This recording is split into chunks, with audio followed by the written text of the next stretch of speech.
This is a gradual evolution for sure. We don't change by snapping our fingers and deciding to be someone entirely new. Well, damn it.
Good evening, KiNGPiNs. Welcome back to another episode of VLOGMAS. I know y'all are sick of me with that. Today is Wednesday, December 18th, and we are not going to waste any time. We are going to jump right into this because I have very little time between now and when Bae gets home. I have my strawberries because I'm starving per usual, and I have my what is in this cup? Honey blackberry green chai tea concoction. Delicious. Just in case y'all didn't know, 1 blackberry tea bag and 3 green chai tea bags, and yeah, honey. So all that with a little bit of vanilla almond milk creamer. Keep telling y'all it's like a dessert in a cup. I am here by the fire. Y'all can see the flicker. You can see my camera is setting my Christmas lights off. There's going to be all kind of sparkly off and on. You see, there it go. There it go. It's the way that the camera can actually pick up the light as it's being generated. So all the flickers, all that, ain't nothing I can do about it.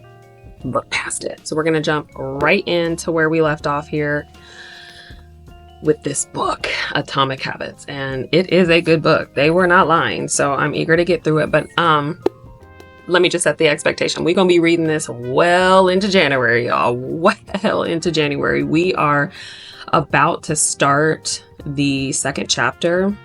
I believe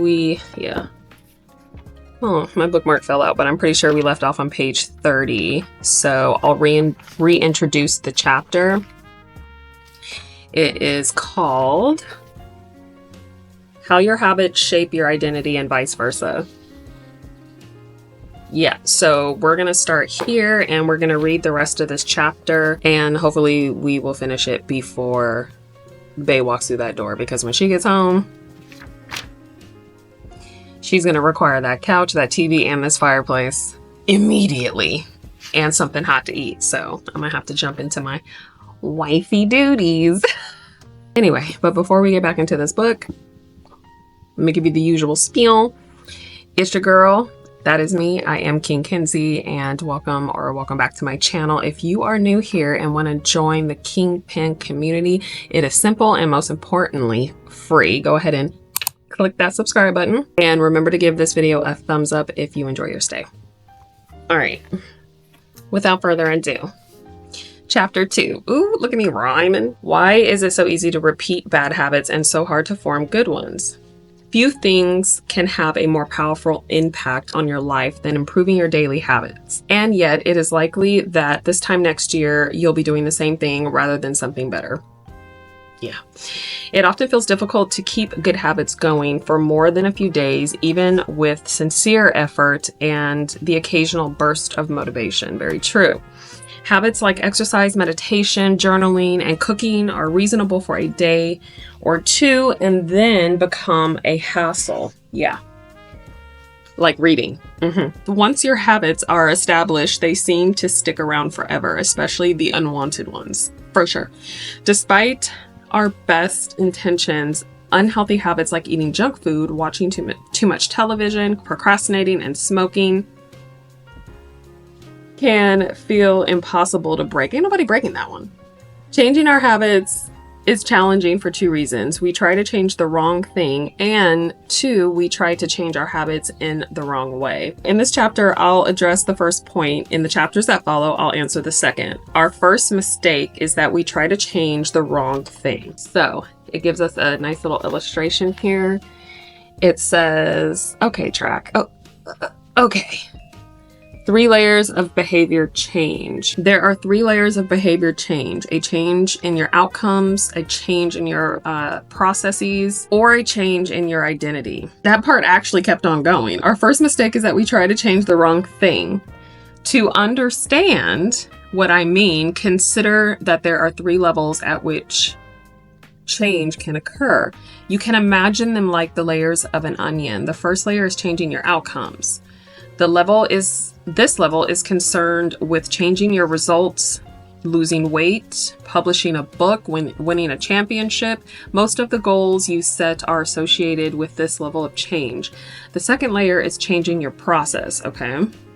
This level is concerned with changing your habits and systems, implementing a new routine at the gym, decluttering your desk for better workflow, developing a meditation practice. Most of the habits you build are associated with this level. True. The third and deepest layer is changing your identity. Yeah, for sure. It's real hard. This level is concerned with changing your beliefs, your worldviews, your image, your judgments about yourself and others. Most of the beliefs, assumptions, and biases you hold are associated with this level.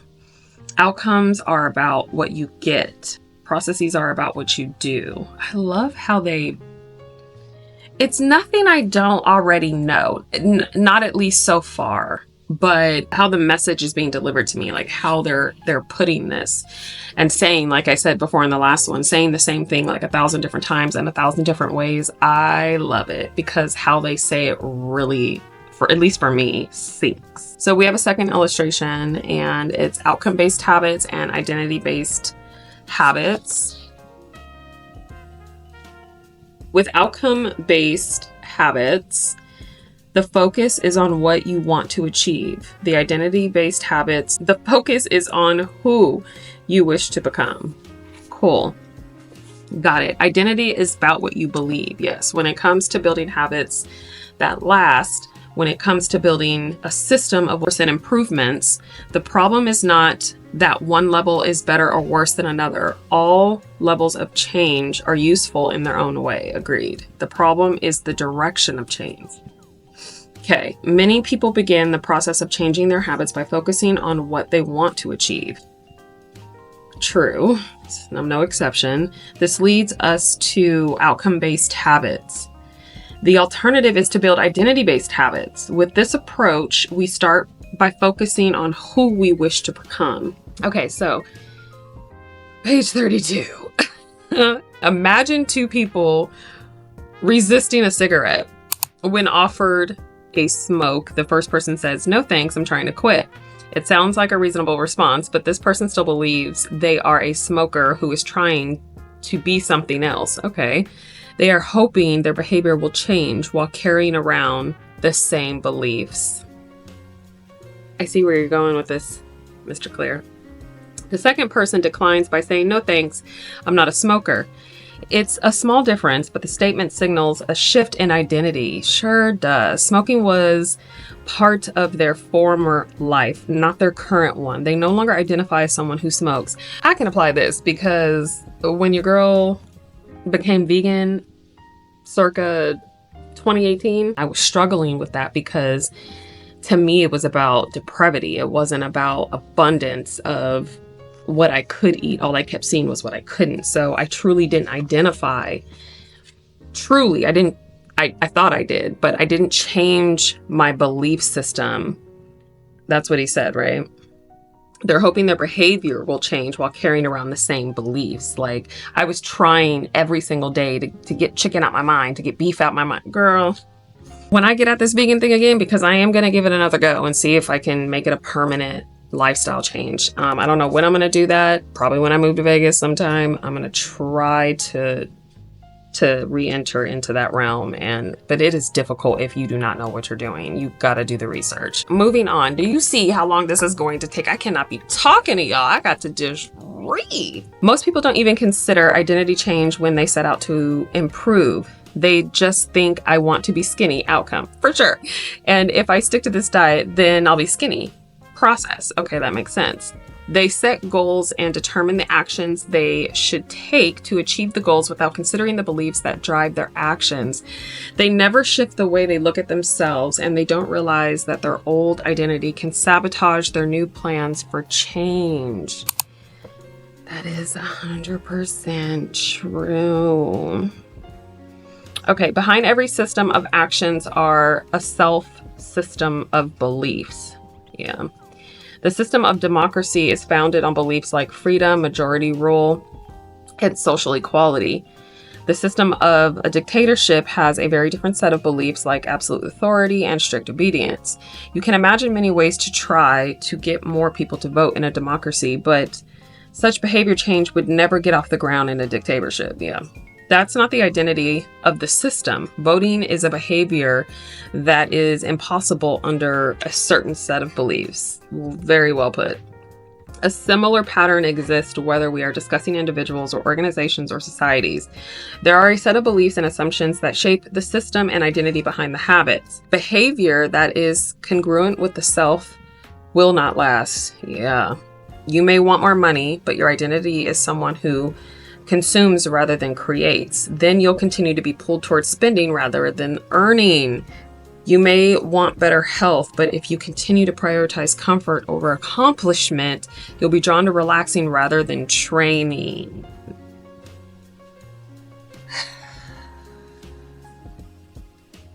Mr. Clear, I'm gonna need you to get out of my life. I'm gonna need you to stop telling me about myself, because that's who you're talking to. You're talking to me. I'm a very self-aware person that gets in her own way. And I know I am not going to read this book and not change my habits. Y'all gonna look at me like, bitch, you were unfixable.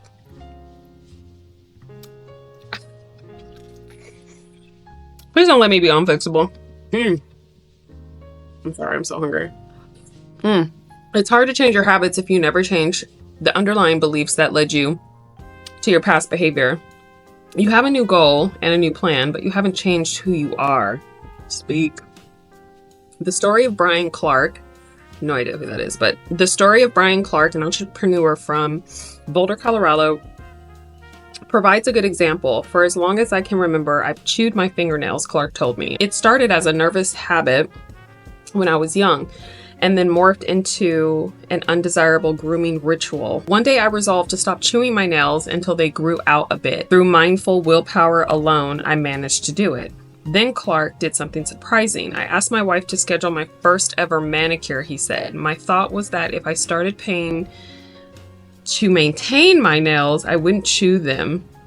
And it worked out, but not for the monetary reason. What happened was the manicure made my fingers look really nice for the first time. The manicurist even said that other than chewing, I had really healthy, attractive nails. Suddenly, I was proud of my fingernails. And even though that's something I had never aspired to, it made all the difference. I get that. I've never chewed my nails since, not even a single close call, and it's because I now take pride in properly caring for them.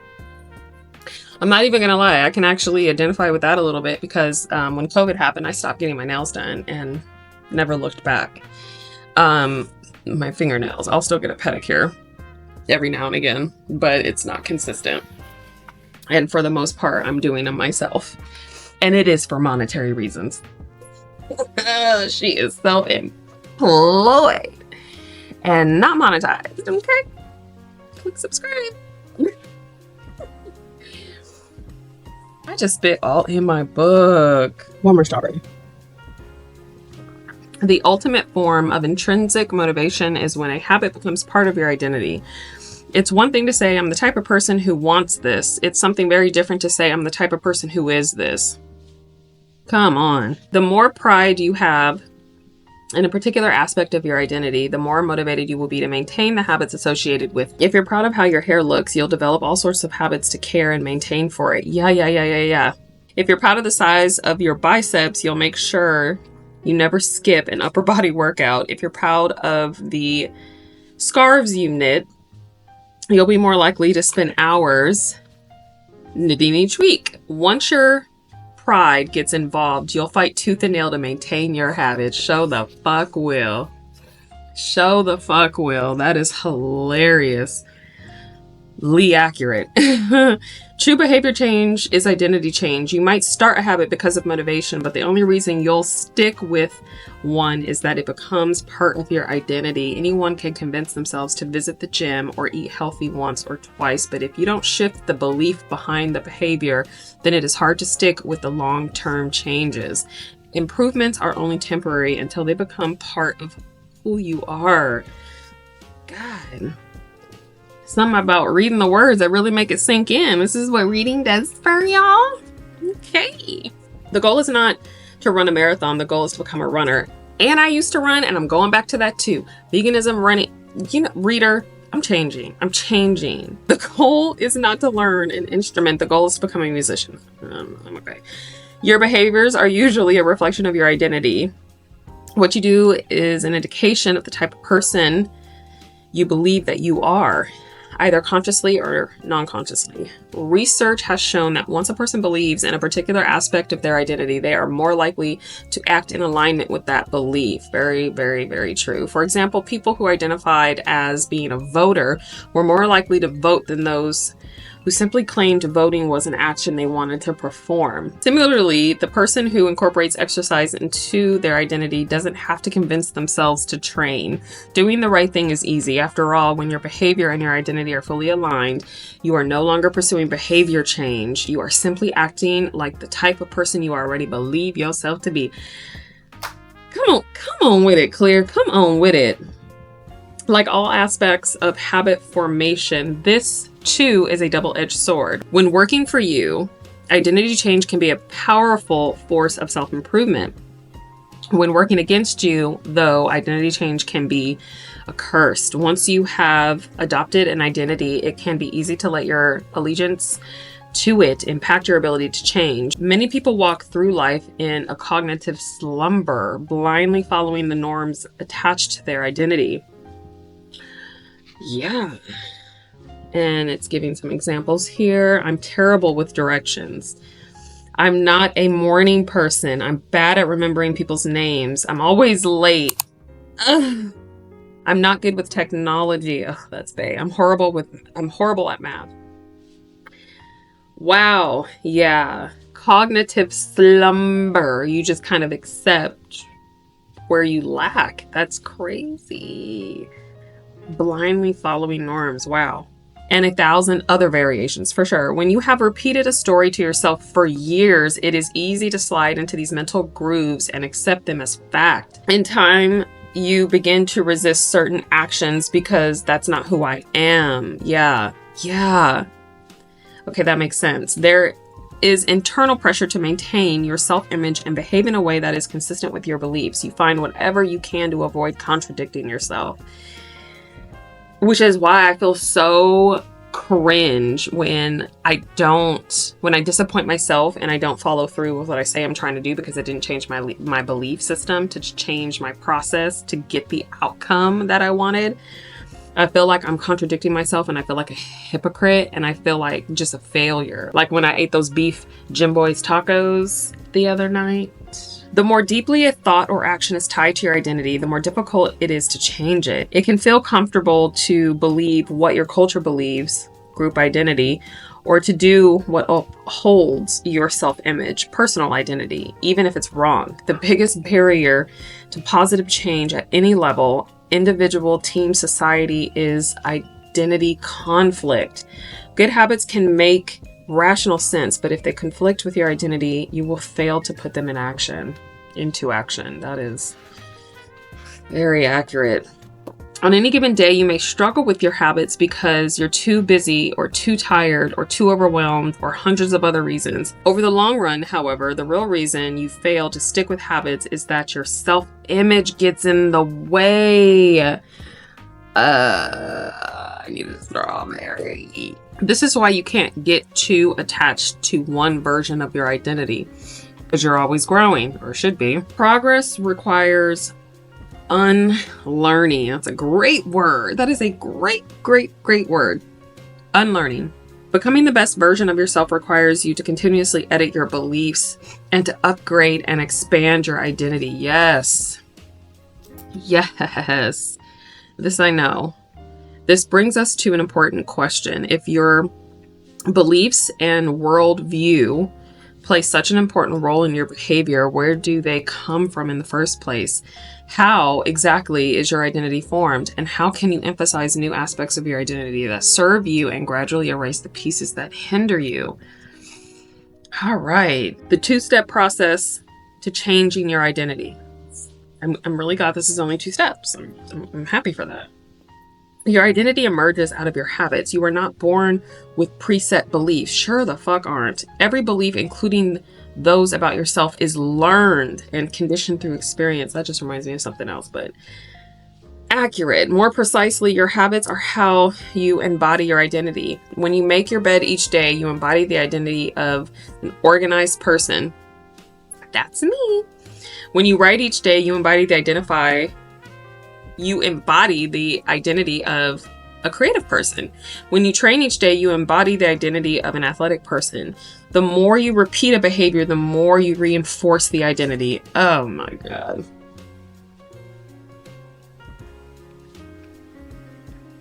The more you repeat a behavior, the more you reinforce the identity. In fact, the word identity was originally derived from the Latin words essentitas.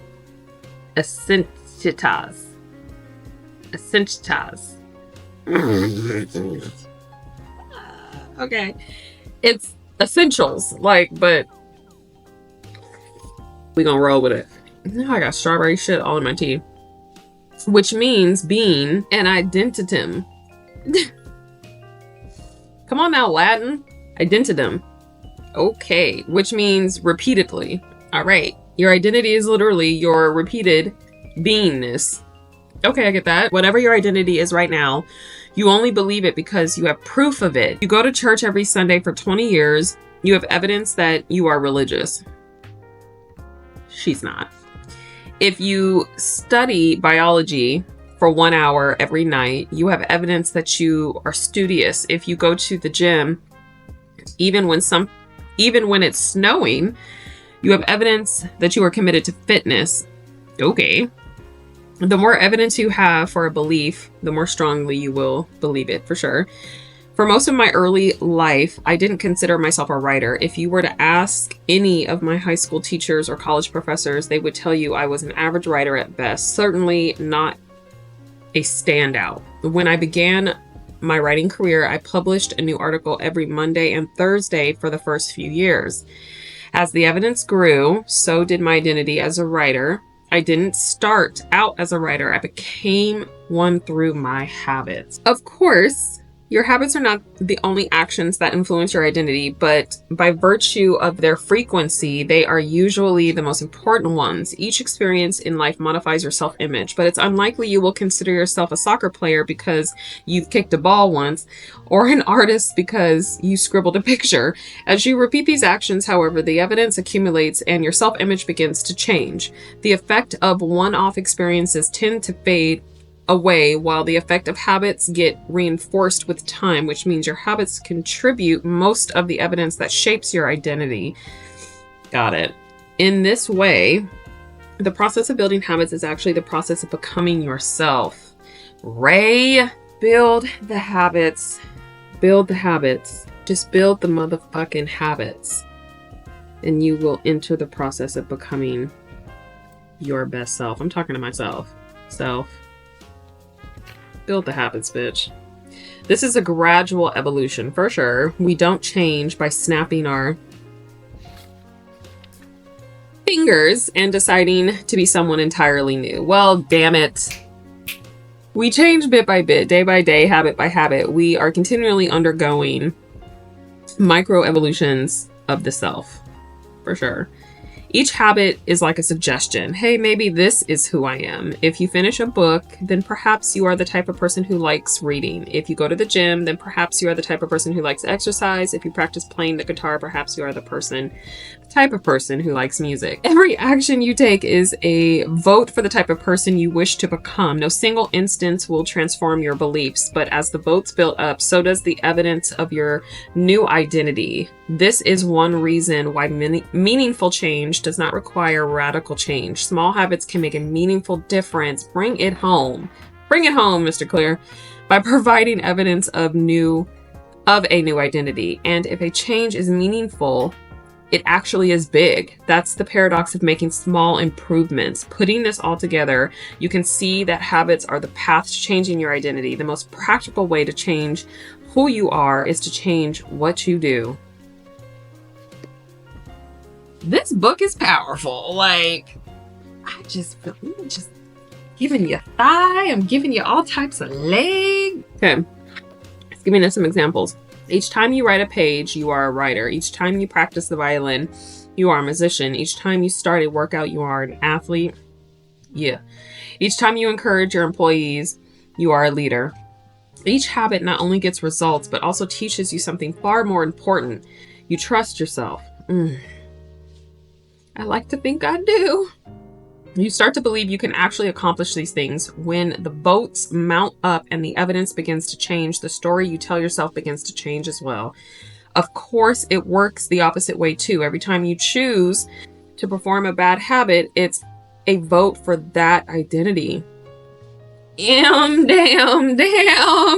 Them gym boys tacos. The good news is that you don't need to be perfect. Oh, why thank you. In any election, there are going to be votes for both sides.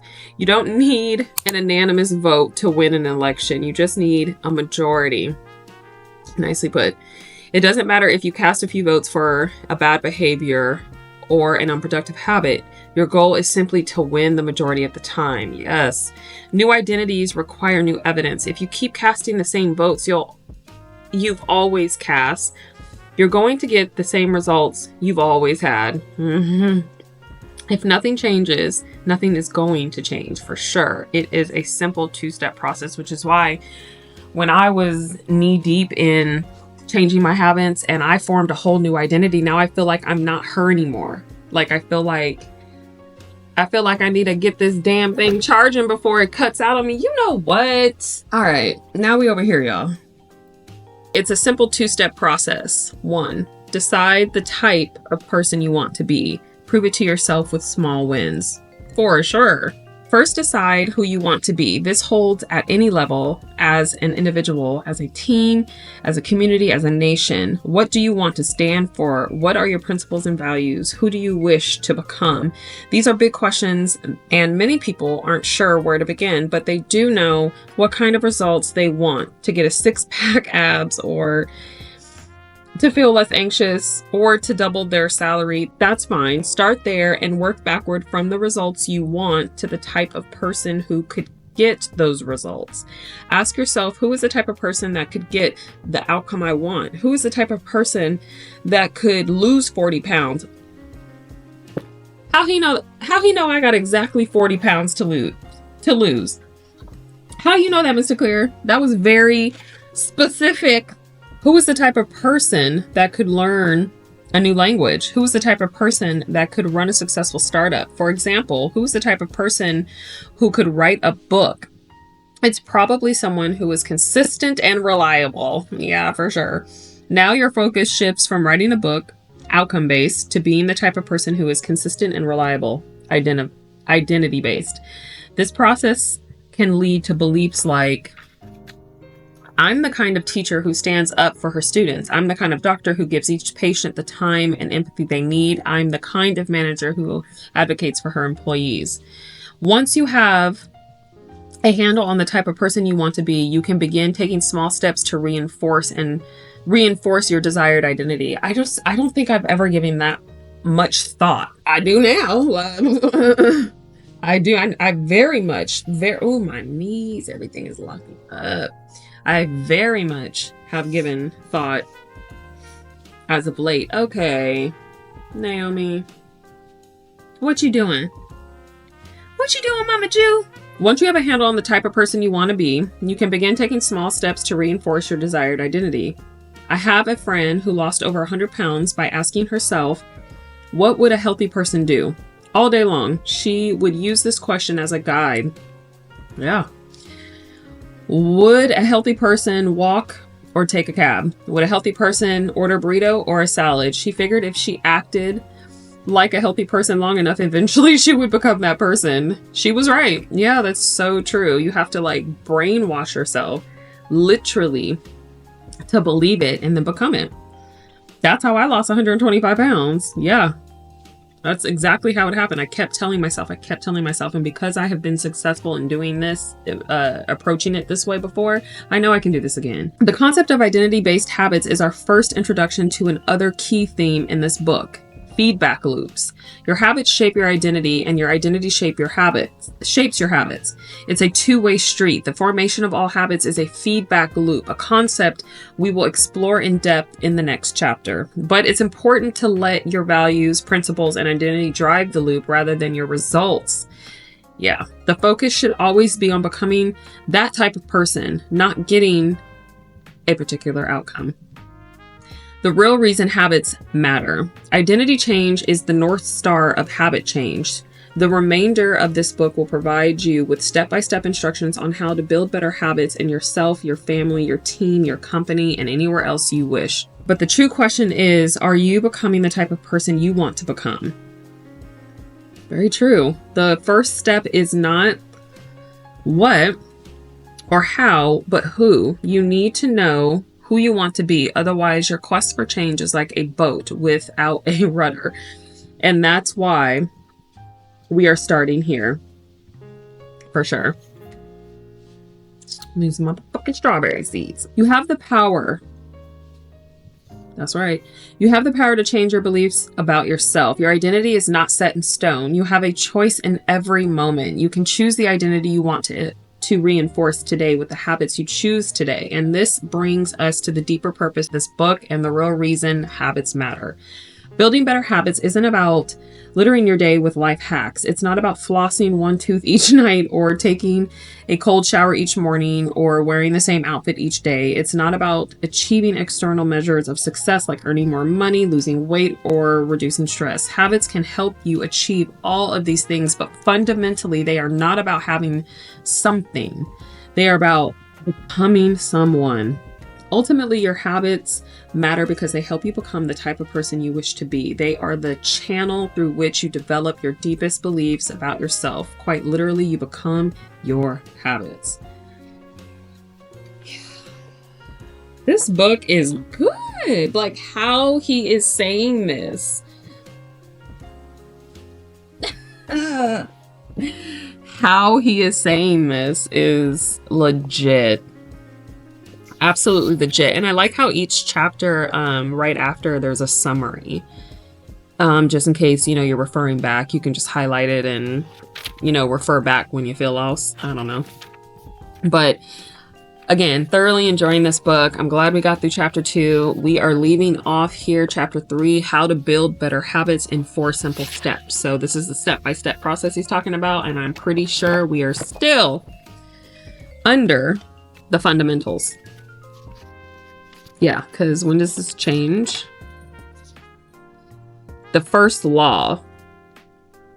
So after chapter 3, we go to the next segment. So we're in the fundamentals, which is why everything sounds like it's, being repeated in different ways. But the examples are awesome. I love that. And the next section, it's called the first law, make it obvious. And that's when we start the new section. But we will finish up chapter 3. How to build better habits in 4 simple steps under the fundamental section the next time we meet. Or the time after that. I don't know. Day to day. It is a day-to-day motherfucking thing in December, especially when you're doing VLOGMAS, because Your girl been going through it, as y'all know. I hope you guys are having a wonderful evening and a wonderful holiday thus far. I will see you guys on the next episode of Vlogmas. Bye, girl. Bye. Have a very Merry Christmas and a happy New Year.